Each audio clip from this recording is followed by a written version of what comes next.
take a seed, you plant it, you grow it, you dry it, you roll it, you smoke it, and it goes down smooth. Hey! Spanning the continent to bring you the truth about cannabis and marijuana law reform. I smoke pot and I like it a lot. The Russ Belville Show, the voice of the marijuana nation. Now, here's your host, Radical Russ Belville.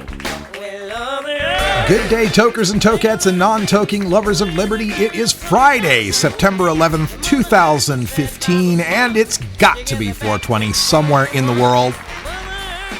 We're here for a special edition of the Russ Belville Show. I'm just bringing you a live introduction here to what is going to be a clip show.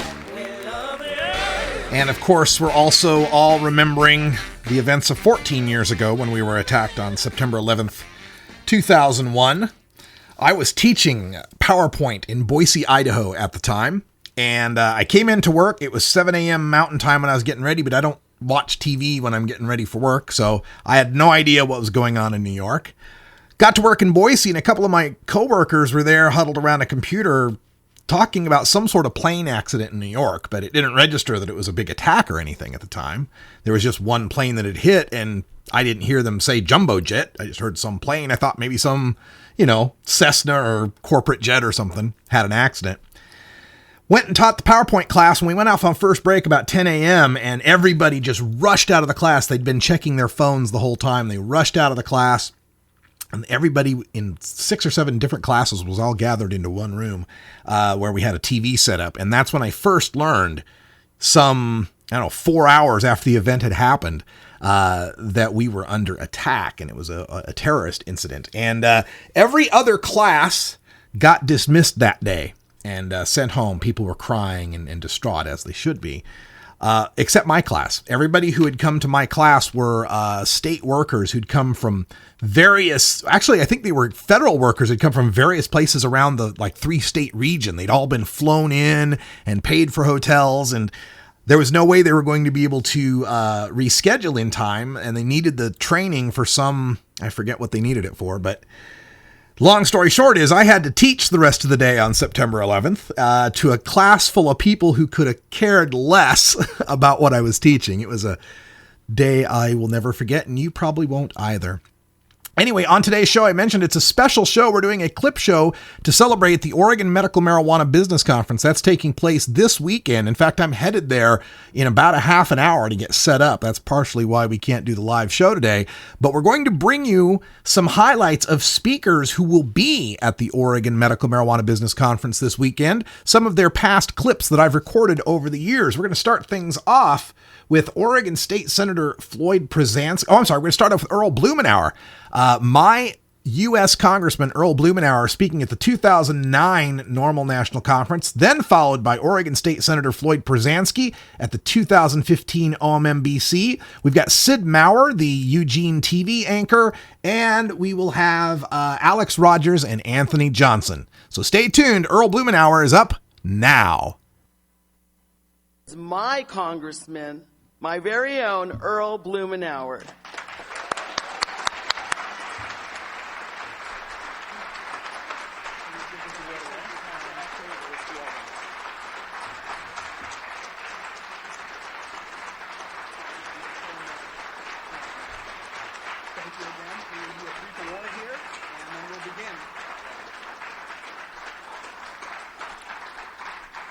The award we're giving Representative Blumenauer, I'm just going to read it. Many of you, particularly if you've been around for more than 20 years, you'll remember this individual who the award is named after. And maybe Congress Blumenauer knows his son because he's a prominent D.C. citizen and used to head the D.C. court system.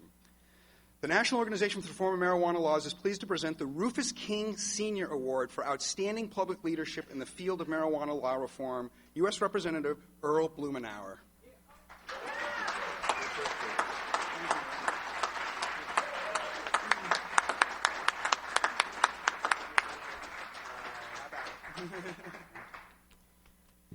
Well, thank you very much. I appreciate the opportunity to join with you. I heard Steve's comments about your being over the top, and I think I know what he meant about that. But let me say that actually much of what I would have shared has already been said. But there was a famous Washingtonian, the late Mo Udall, who said, in a similar situation, as he stood up to say, the good news for you is that everything that needs to be said has been said. The bad news is not that everybody has yet said it. And I do want to take a moment to walk through some of my perceptions on this issue, my concerns. But I will tell you, as compelling as I think the presentations that you've heard, with all due respect, they don't match up to a speech that I heard 37 years ago on the floor of the House of Representatives in Oregon by a 65, 66-year-old pig farmer from Hermiston, Oregon, named Stafford Hansel. And I will tell you, that had a profound effect on me. I was a child legislator at the time, much smarter than I am today, deeply involved with a whole host of issues, and this wasn't one of them. I may have had a slightly sheltered college experience, but I had never smoked marijuana or been involved with illegal drugs. Still haven't. But I will tell you, listening to this gentleman, straight as an arrow, I mean, he didn't smoke tobacco, didn't drink alcohol. I don't think he drank coffee. But Stafford was a man of inordinate common sense and intellect. He said, you got that way, raising lots of pigs, trying to make a living as a farmer, and a part-time conservative legislator in an interesting state. Stafford went through a presentation that began with cigarettes, and he described in great detail the damage to our society with this gateway drug. He talked about coffee. He put a bottle of booze on his desk and talked about Demon Rum. And then he took out a little baggie, kind of waved it, and went through what at the time was the best information he had, but suggested that in terms of the physical harm, the addictive capacity, the damage to society, that it didn't match up. And Stafford called on the legislature to legalize, I think it was 2 plants for personal consumption. When he was finished, you could have heard the proverbial pin drop. And on that day, he secured 20 votes. And I am told by those much more knowledgeable than I that if the people who smoked marijuana but voted no had joined the 20 of us who voted yes, it probably would have passed by a 2-to-1 margin.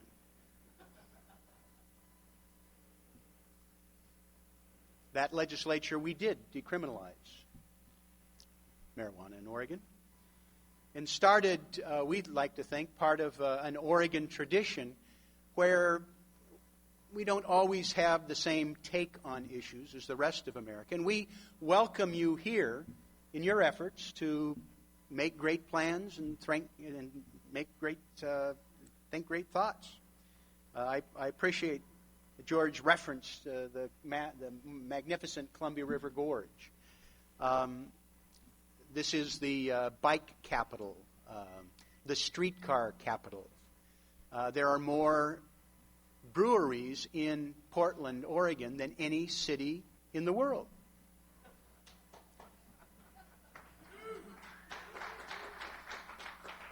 used responsibly, that drug can have a social lubricating effect, and the pubs are great places to visit. Well, we invite you to be part of an opportunity for us to think about some public policies differently. We are in the midst of a political climate unlike any that I've ever seen, as we have people out there who are protesting taxation with representation. People who are upset about a political process they don't think is open enough, but they're trying to shut down debate. There are folks that are inhabiting their own fact-free zone.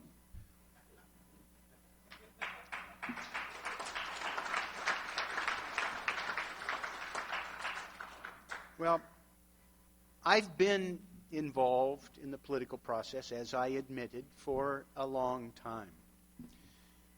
But I've never seen a convergence of international and national events, the economy, the personal emotions, the threat to the future of the planet, like we see now.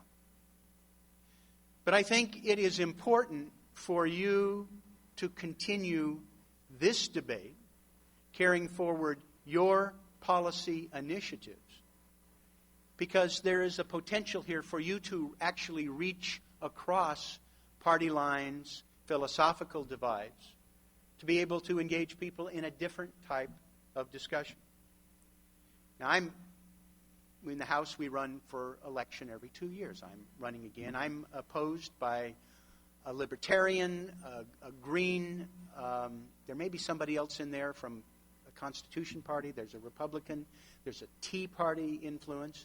But we were thinking, coming over here, that actually the decriminalization of marijuana may be something that all the candidates agree on. Just maybe.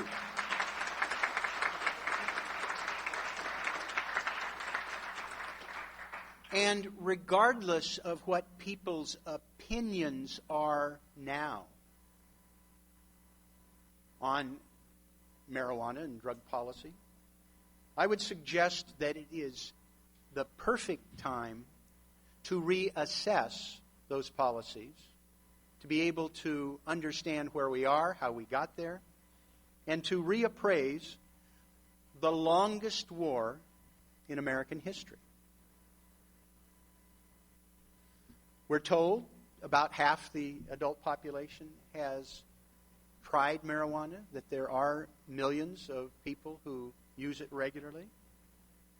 There have been incalculable sums of money that has been invested, and there have been, candidly, some very corrosive effects of this struggle. The reference of some very casual users having their lives turned upside down.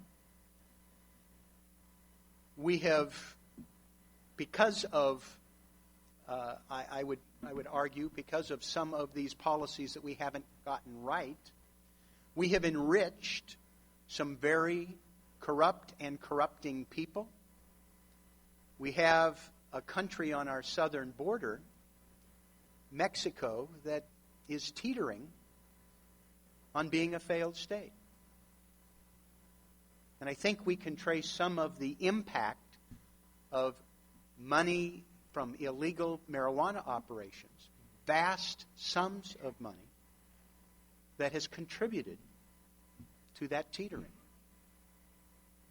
It has raised serious questions about how we prioritize our own activities in this country. It has, I would be prepared to argue, even on the behalf of people who do not favor decriminalization of marijuana, I think there is little argument that it has skewed our law enforcement priorities to the detriment of community safety. Even if you don't think it should be legalized, it's hard to argue that point. And when we think about hundreds of thousands of people who've been jailed and imprisoned. Think about the pressures on our correction system. The inability of correction systems to deal meaningfully with people in terms of rehabilitation, much less just deal with making the institutions safe for people to be in and to work in. You've got to question that prioritization. And you are right to do so.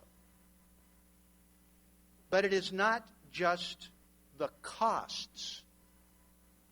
I think it is important for you to help people think about the lost opportunities. Think about the consequences of enriching some of the worst people on the planet. The lost opportunities to help people with serious drug problems and addiction problems that, were we deploying our resources differently, we could be able to save lives and be able to enrich not just their lives, but society as well. I appreciate the reference to prohibition. I hope everybody here has read Ockrent's The Rise and Fall, was it The Last Call? The Rise and Fall of Prohibition. I think every policymaker should be required to read it twice. It talks about how minority interest in politics were able to lever national policy. It describes in great detail the compromises that were necessary to get even this prohibition through. And it details great fortunes made, criminal syndicates created and empowered, and making law breakers out of millions of Americans. It's a sobering account, and it is something that should be part of the discussion going forward today. You are joining at a time of amazing foment. Reference was made to the war in Iraq, which we will be recovering from for at least 2 generations. We went right up to the brink economically as the geniuses on Wall Street just about drove us over a cliff, taking away some $17 trillion of wealth, average Americans, pension funds, and turning dreams and aspirations upside down. And people are upset, and they should be. They're frustrated. Worst wildfires in Boulder, Colorado's history. Last month it was 102 degrees in Moscow. Extreme weather events. We're slowly cooking the planet. I mean, go through the litany of issues that you are competing with. But I will say that you ought to claim your place in line, because you are talking about the intersection of law enforcement, health, corrections, medicine. I'm so old, when I started in this business, being a chronic late-stage alcoholic made you a criminal. And we spent gazillions of dollars locking these people up. Well, we've shifted policies. We have recognized it as a disease of alcoholism, and we, in most communities, are allocating resources more thoughtfully, more humanely, to greater effect. You're at the intersection of a whole bunch of issues. And as I said, it's something that you can be building a bridge between Ron Paul and Barney Frank. Okay?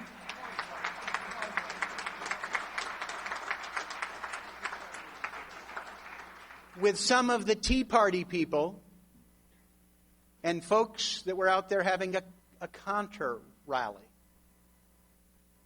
And you can do so in a way that is going to help advance an important national discussion. I don't know where it's going to end up. I suspect that probably in what I think this is the decade of decision.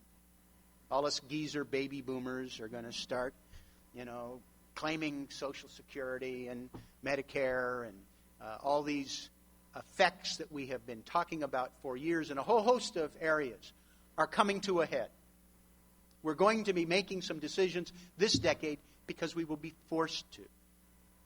I predict by the end of the decade, the issue of gay marriage, people are going to shrug and wonder, what was the big deal?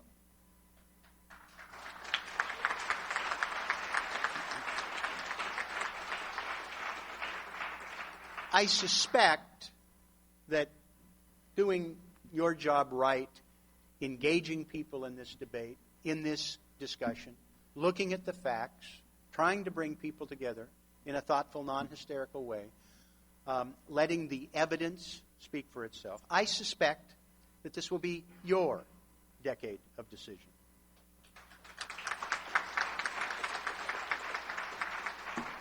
I hope you do focus on Congress. I hope you make sure that, it was, I thought, significant that before we adjourn, the Congress that has great difficulty agreeing on almost anything actually changed the penalties for the possession of crack cocaine to eliminate the vast disparity, particularly the impacts that it had on the African American community. It was very interesting watching people on both sides of the aisle come together over that. I hope that before this Congress adjourns, that we deal with passage of the Industrial Hemp Farming Act.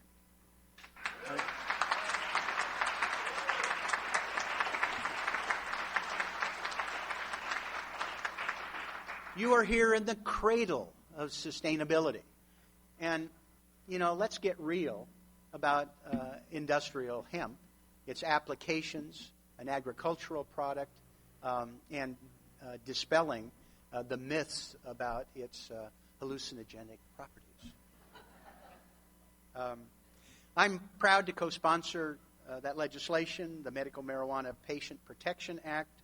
Now, we actually, I told Barney that I was going to sign on his bill right after he introduced it. We thought we were on it. Somebody checked yesterday, and we weren't listed on that. So we will make sure when we go back that we are. I think we are. I thought we were, but we'll make sure. But I hope that we will all leave here committed to engaging people in a constructive conversation about how we'll all be better off when we decriminalize marijuana, that we rationalize our policies, and that we're able to do so with civil, thoughtful political discourse. I think you can help us a lot in the months ahead, and look forward to working with you. Thank you very much.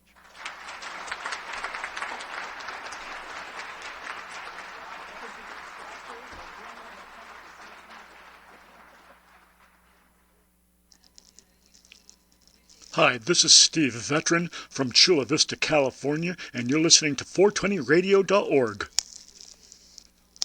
Hi, I'm Alex Rogers, producer of the 4th Oregon Medical Marijuana Business Conference, the OMMBC.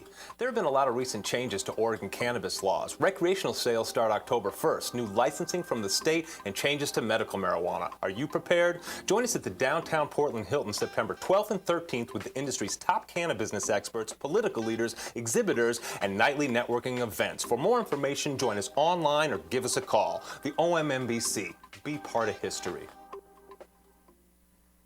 Connect with 420radio.org through social media, on Twitter at 420radio.org, and our Facebook page at 420radio.org. Follow us and like us today. You'll be glad you did. Imagine life without taxes. Let New Era Certified Public Accountants, NewEraCPAs.com, handle your Cannabusiness 280E and tax strategy. Get your business prepared with New Era CPA's Cannabis Finance Bootcamp. NewEraCPAs.com, with years of experience in the industry, we are one of the nation's leading accounting firms for growers, dispensaries, and ancillary companies from Washington to California. NewEraCPAs.com.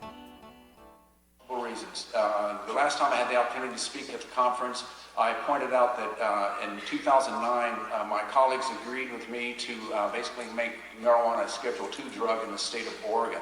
As you probably know, the federal government still has it scheduled as a Schedule I. I think it's imperative that we protect Oregon patients by maintaining the separate system with our calling out of having a Schedule II drug reference for marijuana instead of Schedule I. I believe it gives us a better footing if for some reason the federal government wanted to come in, that we will be able to protect the program because we as citizens of this state understood back in 1998 and what we've seen over this last 15 years that medical marijuana does have medical principles that does in fact help many individuals. I'll share one story with you. Sitting as the chair of the Judiciary Committee, during this last full session, we had a couple of different vets that came in who were suffering from PTSD. And if you remember, we had not had that listed as one of the conditions for being able to get a medical marijuana card in the state until we passed this legislation. But with the story they told me is that they could go to the military, they could get all the opiates they wanted, and they could just be weaned out or whacked out to the point where they couldn't get off their couch. They could not function, they could not provide for their families, but they said they were finding relief when they were able to have certain different strains of marijuana to address their anxieties. And today I'm hoping that those individuals are taking benefit of what we have done because I feel that this is a way that we can make certain that individuals who do not need to have extreme hard narcotics that can in fact find relief through a plant should have that opportunity to do that. So that's one of the reasons I think it's important to keep these programs separate so we can have the ability to defend it if we need to.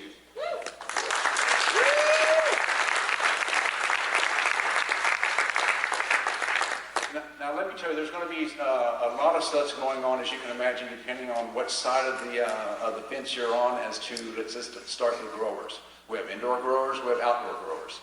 And of course, from my perspective, we should be able to coexist.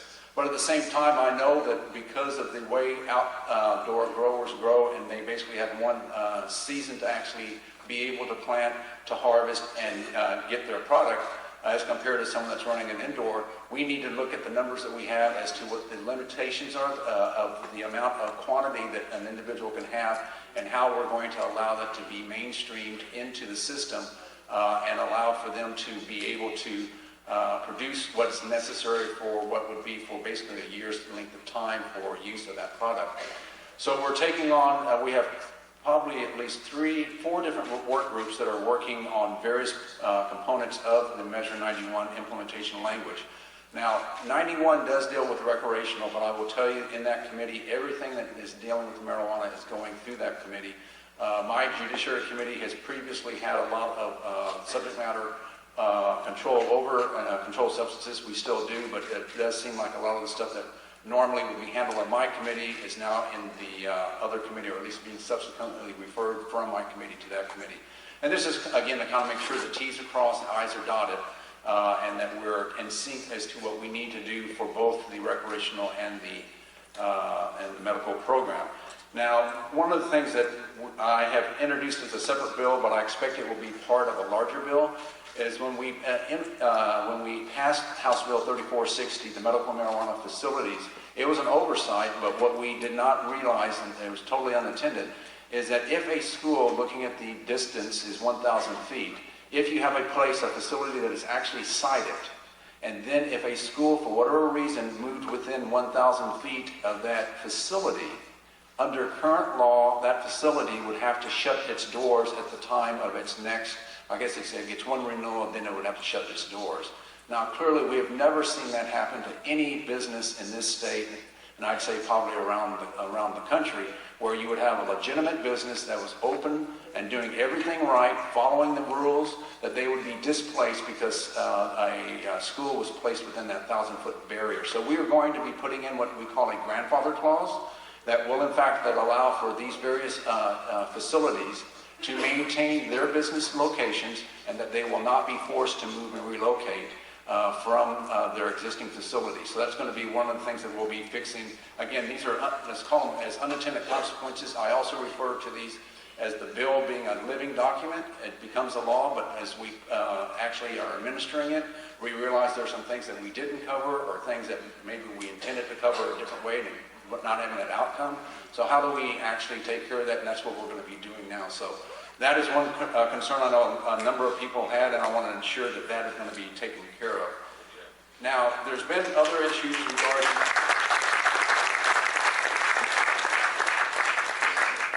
labeling, packaging, and that's probably some stuff we can go in greater detail as to some of the questions. I do expect that what you're going to see is the committee has not made a decision on some of these pivotal points as to what type of product is going to be available on the recreational side versus what's available today in the medical. So we'll be working through that. I expect that you're going to see an emphasis on retail sales to have whatever edibles they are going to be allowed to be packaged in single dose. That will be very bright line as to what they are, and not being, let's say, a value pack chocolate bar that is serrated for 12 different doses. You will not, from my perspective, see that in a retail outlet, where you may still see that in a medical outlet. Regarding high dose of edibles, I think that, again, that's something that will stay in the medical side, and there will be a question as to when you will see that available in retail. One of the things that I'm very conscious of is ensuring that while we are implementing this language, that we don't see some of the situations that occurred in Colorado, less to Washington State, but to Colorado, as to people who are very novice, never maybe have ever had the opportunity to indulge in cannabis for recreational purposes, and not understanding that when the package tells you this has a time delay, you should wait 35 minutes, 40 minutes before expecting anything, that they were trying to, let's say, get that high way before its time and would actually manifest within the body. So I think we are going to see some opportunities here where we're going to try to play this out, where it will be staggered in or phased in through this process, so we can ensure that people get the education. One of the other things I'll tell you that the legislature just recently did is provide OLCC $350,000 for education. We're going to start trying to get educational messaging out soon, so we can start preparing. As many of you know, 91 has its first implementation date will be July 1 of this year. That is when individuals such as yourself and I would have the opportunity, if we chose to and were of age, to be able to possess marijuana for recreational use and purposes.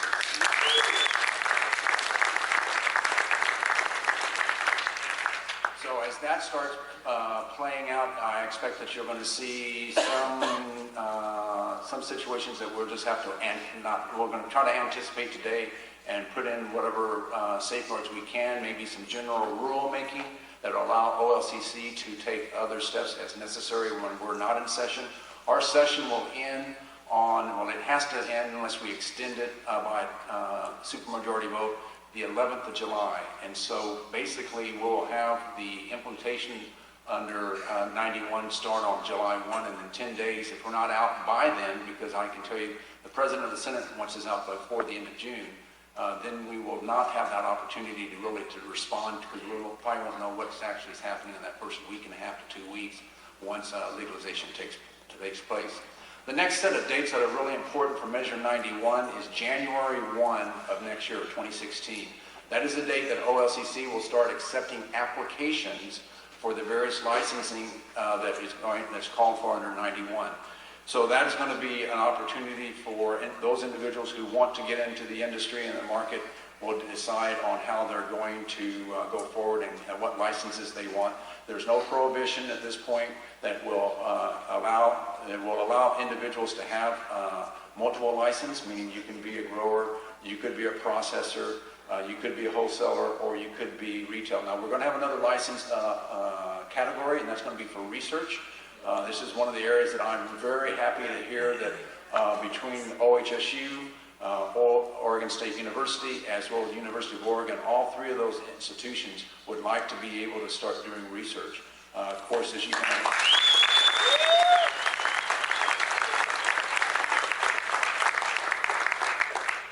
understand, one of the concerns right now is because all of those universities do in fact get significant funding from the federal government. There's kind of like catch-22, because at this point, since the federal government has not recognized this on the overall to allow for those organizations, those entities that are receiving federal grant money, they're very hesitant in getting into the field. So we believe that once we establish a licensing process and we put it within the OLCC, we'll be much more in line with what the Cole memo says, and that we will be able to see a little bit more. We'll still be asking the federal government for a waiver. And that will be based on the licensing process and the oversight that the state's going to be doing. The waiver is necessary from, if I'm not mistaken, the DEA that will allow for that type of use of cannabis and that type of research to go forward. Now, let's see. So let me tell you one other thing, then I'll open it up for questions. As I mentioned previously, I expect that you're going to see really two distinct systems. If you're familiar with Washington, I went up probably about a month ago and went to a couple of the different retail operations to see how they are working, and it was interesting between the three that I went into, how they were welcoming people, how they were establishing contact with their customers and others coming through the doors. And also the other issue as to explaining to us tax. As many of you probably know, in Washington State, they have a tax system on marijuana in the recreational arena that is three-tier, meaning it's at the locals levels, city, county, as well as the state.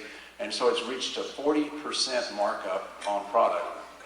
So 40%, as you can imagine, is not going to do anything as to impacting the drug cartels, the underground market.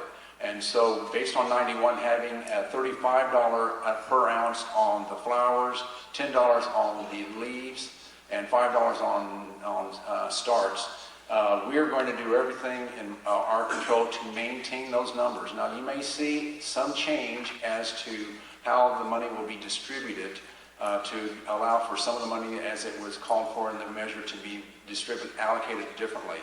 But it's very, very important from my perspective, and my goal is to put the cartels out of business, is to have the lowest tax possible. And Oregon has that right now. There's no other state that's passed marijuana for recreational use that has a lower tax on it than we do. And so I believe we're in the best position of all of the states. That includes Colorado, Washington State, Alaska's closest to us. I believe there is $50 an ounce.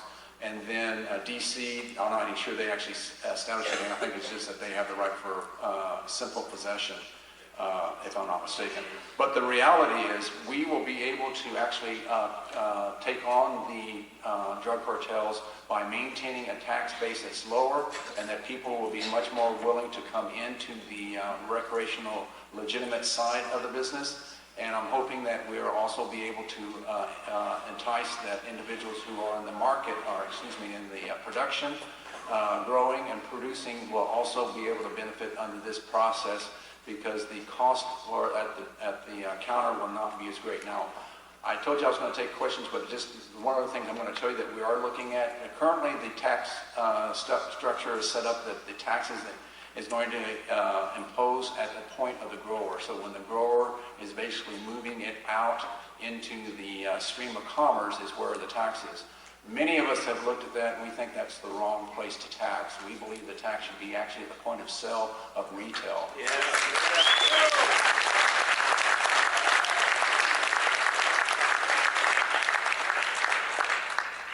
That's almost a given at this point.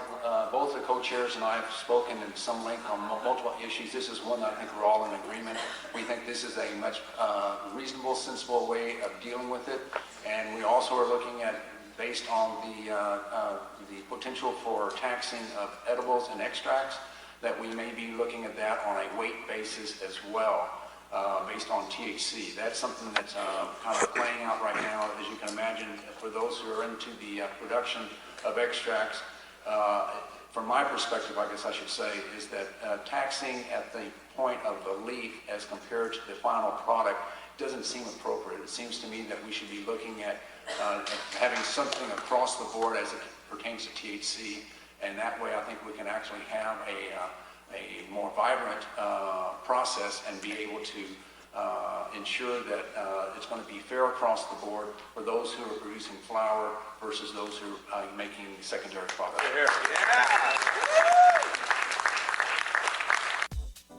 The Russ Belville Show is proudly sponsored by the Marijuana Business Association. The MJBA, called by NBC News the Cannabis Chamber of Commerce, is the fastest growing business association in the fastest growing industry in America. I've been working with the MJBA for years, and I personally invite you to join the MJBA. MJBA also publishes the popular MJ Headline News on Facebook and the MJNewsNetwork.com, and Marijuana Channel 1 on YouTube. Visit mjba.net for more details. Get.Buzz. .Buzz is the internet platform that fuels community interest, excitement, and new experiences. .Buzz is the premier online destination for internet users seeking the latest news on a variety of topics. .Buzz appeals to groups active in blogging, communications, journalism, advertising, and marketing. .Buzz offers registrants a stronger alternative to the shrinking namespace of existing top-level domain names, such as .com, .net, and .org. Get your name now at get.buzz. Hi, my name is Sid. I'm 25 years old, I'm married, and I'm a University of Oregon graduate. I am a former local news anchor, reporter, and producer. I'm a runner, an animal lover, and a generally optimistic and bubbly person. And I enjoy using marijuana. If you're someone who immediately jumped to negative conclusions about my life, ask yourself, what do you really know about marijuana? Because I found those who are adamantly against marijuana usually don't know much about it. Furthermore, if you're against marijuana but you drink alcohol, ask yourself why. Alcohol kills millions of people each year. By comparison, marijuana is harmless, both for personal use and for society, because unlike alcohol, marijuana does not kill, it does not incite violence, and it does not lead to criminal acts. This is a public safety issue. We need to break down the negative social stigmas, the laws, and the misguided policies that are forcing people to choose alcohol over marijuana. Because driving people to drink is dangerous, it's hypocritical, and it just doesn't make sense. My marijuana use had never negatively impacted my life until recently when I lost my job as a local news anchor. Like any other workday, I showed up completely sober. I was stressed, on my way to a live shot in rush hour traffic behind the wheel of a work car, and I accidentally tapped the bumper of the car in front of me.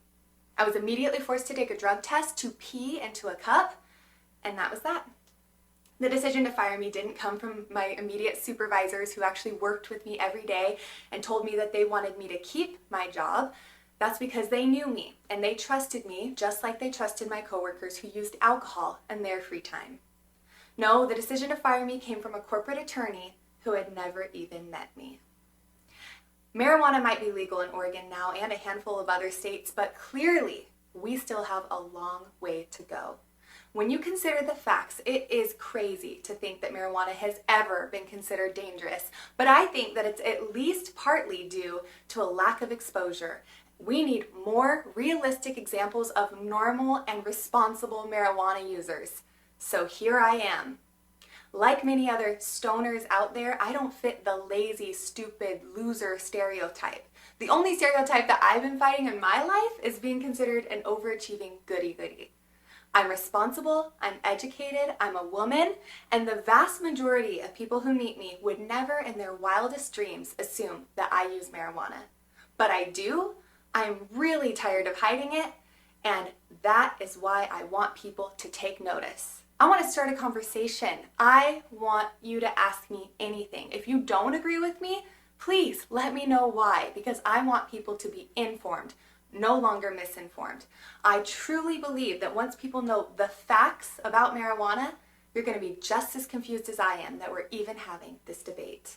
That's what I want to draw attention to. If we're all adults and it's legal, why can't we choose to use THC or marijuana and have THC in our system in our free time? It just doesn't make sense, and we need to draw attention to that. That's a really nice focus connected directly to your story. If you would actually tell the audience really quick a little bit about your story. This is the first time I'm meeting you, but I know that you're a Eugene media anchor who was fired. So go ahead and tell that story real quick. Basically, it was corporate policy. I was filling in as a reporter that day, and I was in a minor fender bender. I tapped the bumper of the car in front of me, so I was forced immediately to take a drug test. And when I failed due to THC, even though my news director and assistant news director were fighting for me, and all of my coworkers who worked with me every day and knew that I was, completely sober and was a good employee, wanted me to keep my job, but then it came down to corporate policy just deciding it's not worth the risk. She had THC in her system. Someone who did not know me in another state made the call to fire me. And I was very frustrated, and it just, like I said, it didn't make sense to me, and the double standard there seemed very unfair, the can of bigotry and being discriminated against with the drug testing policy. So even though it's completely legal, I feel what they did was morally wrong, and so I feel like we need to draw attention to this because, yes, it's legal, but it's not fully legal. At Herbie's Cannabis Seeds, we pride ourselves on bringing you the best quality seeds from the world's most respected cannabis seed producers, all at the lowest online prices. You can find Herbie's Seeds at herbiesheadshop.com. All cannabis seeds are sold as souvenirs and as a means of preserving cannabis genetics. Herbie's Seeds in no way intends to condone, promote, or incite the use of illegal or controlled substances. We strongly urge all prospective customers to check their national laws prior to placing an order. Herbie's Seeds at herbiesheadshop.com. Proud sponsors of the Russ Belville Show and 420 Radio. The Fingerboard Extension has fretted instruments to enhance your creativity. It has new and used guitars and banjos from beginning to high class. The Fingerboard Extension has National Resophonic, Husson Dalton, Larrabee, Heritage and Recording King guitars, and Mike Ramsey, Wildwood, Gold Tone, and Recording King banjos. The Fingerboard Extension also has drum stuff, used gear, and parts. Stop by the Fingerboard Extension, downtown Corvallis, Oregon at 120 Northwest 2nd, or check out the inventory on the web at fingerboardextension.com and reverb.com. This is 420radio.org.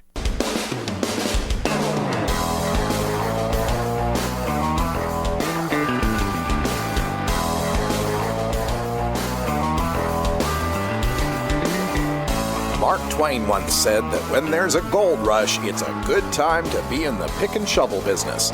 Today we look at the rapidly evolving markets in the marijuana green rush in our Cannabusiness Chronicles. Welcome back, everybody, and we welcome back into the studio Alex Rogers from the Oregon Medical Marijuana Business Conference and the International Cannabis Business Conference. And you got another one? Is there just two now? Just two conferences. Just two conferences so far. All right, great. And we got Anthony Johnson in here as well. How you doing, Anthony? Hey, doing great. Thanks for having us in, Russ. Oh, this is a good time. All right, so let's get the business out of the way. The Oregon Medical Marijuana Business Conference, which I had a gig pre-scheduled for, and that gig canceled, so now I'm in.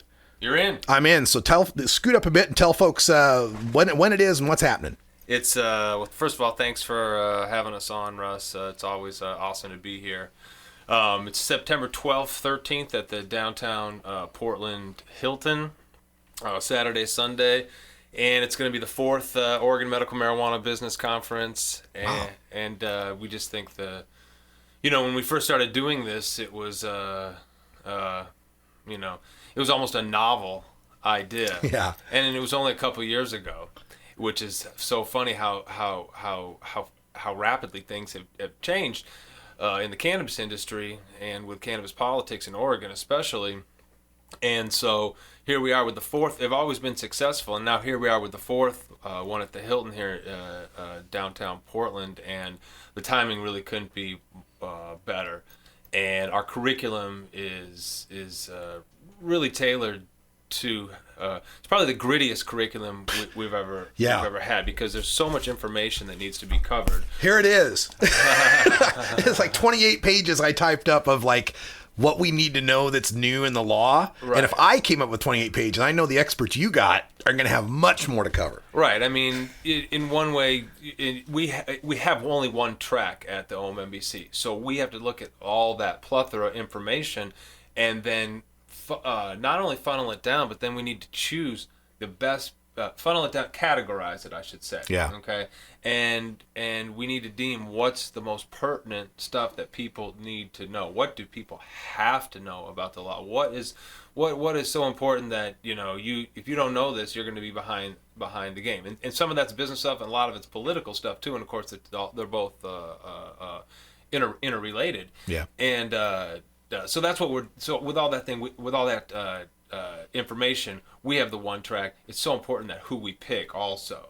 And that person, and so we've picked some of the best, the top industry folks in Oregon, and a few from California also that we think should come in, and we have a woman in cannabis program, and so we have Dale Sky Jones and Debbie Goldsberry flying in, who are the two top female actors, maybe. Judges agree. Exactly. Ever of all time, almost. So, but then we have them along doing panels alongside some of the rising stars, female stars in the cannabis industry in Oregon also. So but basically it's the grittiest conference we've ever had, in that we're going to tell people what's happened with medical, what's going on, what can we expect with rec rules and regs.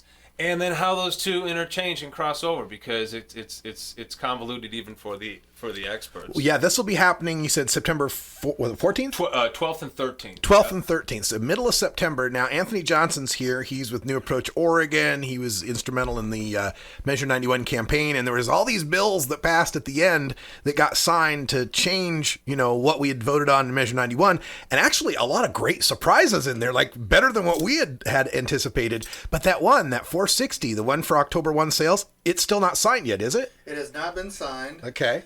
My sources close to the situation for the longest time have expected that Governor Kate Brown will let Senate Bill 460 go into law without her signature, which will happen after 30 days.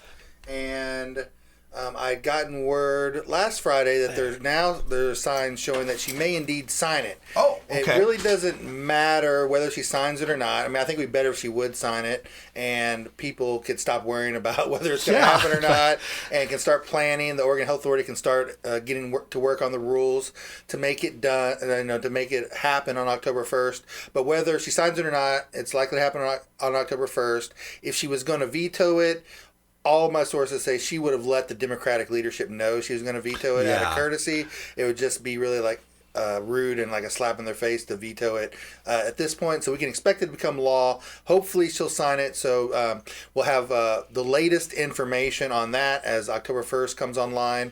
The Oregon Rules Advisory Committee for the OLCC come up with the rules for the rec system. Those rules have to be finalized by November 1st. So by the middle of September, we'll have a great idea on the vast majority of the rules that are going to be in place. So with the medical rules, the rec rules, with Congressman Earl Blumenauer being there for the latest in federal law changes and reforms, it's really a great time and a great moment to come to the conference, network, learn about the latest in the business, and to also learn how you can best be involved to protect Oregon's marijuana laws. And that's really, I think, the thing that separates the OMMBC from other conferences, is that at our core, we're advocates, and we feature longtime advocates like Attorney Leland Berger and Paul Loney. These are not fly-by-the-night cannabis attorneys and lobbyists who are only around when there's money to be made. These are people who were fighting for this 30 years ago, working to put themselves out of business, and now they're the more knowledgeable than anybody.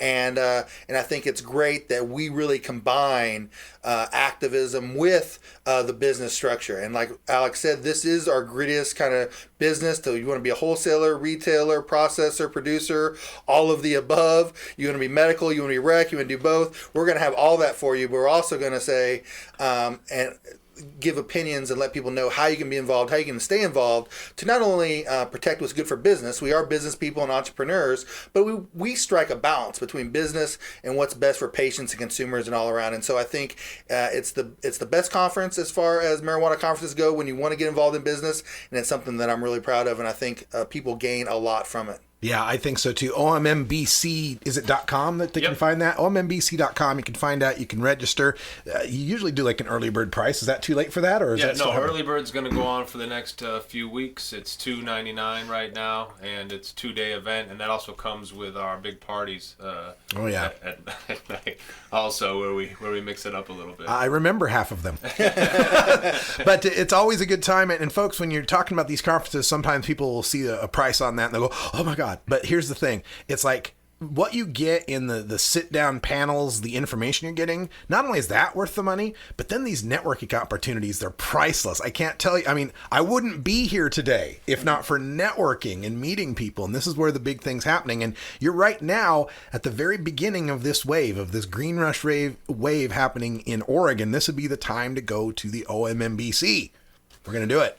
We're gonna do it. Yeah, no, it's an exciting time to be in Oregon right now, and the OMMBC just always kind of encapsulate the vibe of what's happening currently in Oregon. So we're looking forward to this. There's a good chance the event's going to sell out. We actually have limited capacity at the Hilton because we picked the speaker room that we thought was actually the most beautiful. It has windows and it's just a great space. So we're limited to about 750 people at this conference, so we're pretty much guaranteed to sell out. So do encourage people to definitely get your ticket before it could be sold out as early as the first week in September. Wow. And we're speaking with Alex Rogers, who's the head of the OMMBC and the International CBC, these conferences he's been putting on now.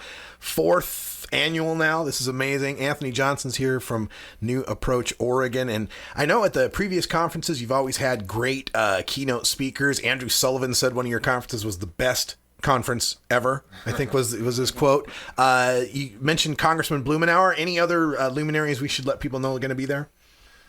Anthony? Judge James Gray. Coming in from California. Yeah. It was great to bring in Judge Gray to cannabis law reform activism, a longtime judge in California who's written books. He was the vice presidential candidate on the Libertarian ticket with Gary Johnson, and now he's an entrepreneur as a board member for Cannabis Indica, Cannabis Sativa Incorporated. So Judge Gray's delivering the keynote the first day, Earl Blumenauer the second day, and then for the most part, we have brought in people from California, but it's a very much Oregon medical marijuana and recreational marijuana focused.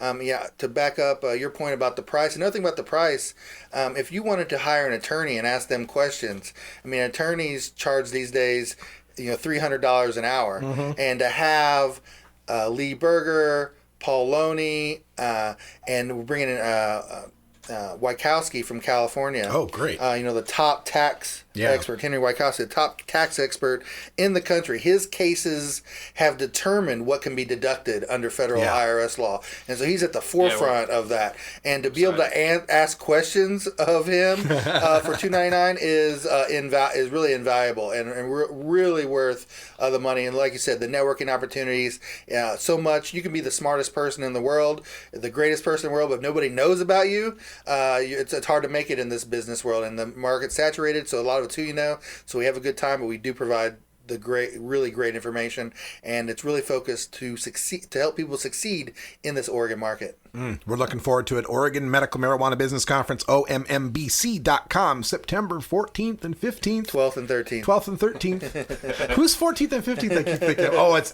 Seattle Hemp Fest is 14th, 15th. That's been on my mind lately. Sorry about that. 12th and 13th. Got it? That's right. Of September. OMMBC.com. Alex Rogers and Anthony Johnson here in the studio. And we're coming up on the end of the hour, but I had some questions about the licensing. Can you stay for a sec? I can stay. Okay, just about 5 minutes in the next hour there. But before we go, Alex, if people want to get in touch with you, is there like Facebooks and other things we should tell them about? Yeah, you just go to the OMMBC website, OMMBC.com, and then just you can hit us right up on our website. And we respond generally within about 24 hours to anybody hitting us up. So we still have about 4-5 exhibitor booths left. So if anyone's interested in exhibiting, Those will be gone definitely in a couple of weeks. Otherwise, just hit us up at the website. Have any questions, we'll get back to you. All right, OMMBC.com, and I'll see you there. For everyone here at Rolla J Studios in beautiful legal Potland, Oregon, I'm Radical Russ, and until next time, take care of each other, tokers.